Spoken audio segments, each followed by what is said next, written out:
we really compare this series to where it first started out, even the first 4 episodes or so, comparing it to where it's at on episode 8 as of now, it's a really different series than when the show originally first started out. And some people may be very disappointed because it's not just non-stop comedy, and now it's developing more of a story, more of a romance plotline that actually feels like it's going places rather than just sort of like, oh, we're teasing you with something. But even though the recent content has been less enjoyable than, say, the original content because I just thought it was hilarious, I still respect what the series is doing. It's still subverting the tropes off and on while retaining a sort of self-awareness, but still doing something rather sweet with the overall romance dynamic. I mean, sure, when you look at it in the big picture, it's pretty stupid with all the characters in this big circle more or less fighting for one another. But when you're just focusing on, say, Akane and Seiji, it does become a pretty sweet dynamic, especially to see how much she just truly loves Seiji and her crying and things like that, to them having that kind of heartwarming reunion because she thought she would have to abandon him. There is these really good moments of,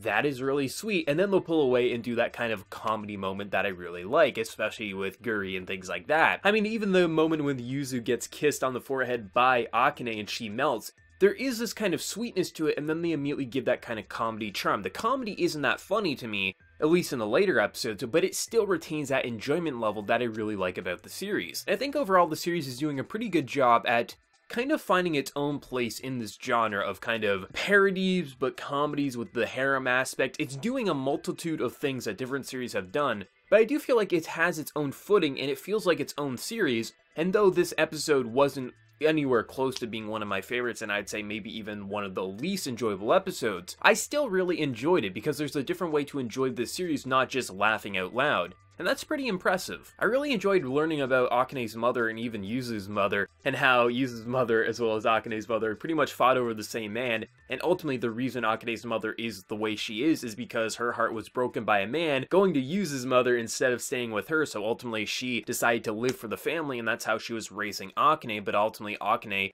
did the same thing that she did at an early age and fell in love with a boy, but the difference between Akane and her mother is that she's not willing to give up on it, she actually is going to fight for it. So I think how they explained the reason of, like, behind the families, why the two different families are so different from one another, but same at the same time, it's really interesting how I think they executed the explanation while giving it a logical explanation, but also retaining that kind of like silliness and banter that just really have come to know and love with this series. And it was a pretty enjoyable episode, but the biggest issue I had with the entire episode was the overall art quality. Now, the animation was more or less on par with some of the past episodes. It had that fluidity to it, had the pretty kind of silly, but just really unique art and animation styles that they would use off and on. But there was a severe lack of detail in a lot of character models. Like, there was times throughout the episode, and not just 1 or 2 times, like, almost every other minute, you felt like this character model could pose as a different character because of just how different it looks. Like, the overall body proportions match that of Seiji and Guri and things like that, but even like Akane at times is like, this could be a different redhead character just because of how different the models look. And I mean, things are gonna happen, you're gonna outsource, you're gonna have a completely different person working on an episode, art quality is gonna dip here or there, but it is just very drastic. But luckily, because this is a comedy series, it's not too huge of an issue, because if we were focusing this in like a slice of life drama series, this would be horrible because of how drastic it looked.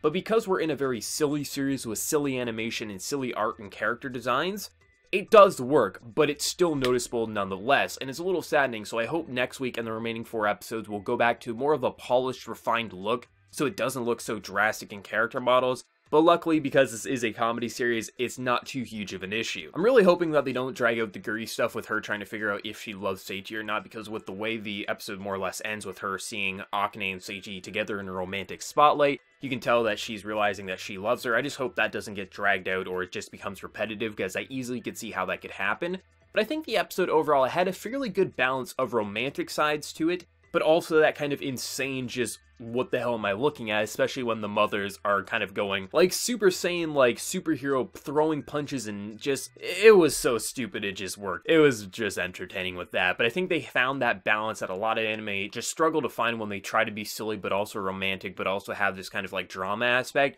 but somehow they made it all work in this episode, and I'm pretty interested to see what they do next week. Definitely wasn't my favorite episode, but it was enjoyable nonetheless, and that's all I asked from this series. But I really do think they're handling the romance aspect actually pretty well. For this being such a silly series at the core, I'm surprised by how well they managed to make you say, "Aw, that's sweet," comparing it to where the series first started out. But let me know your thoughts down in the comment section below, and before you leave, please be sure to like the video to show your support. If you do, be sure to subscribe. So until next time, everyone, please take care and have a good one.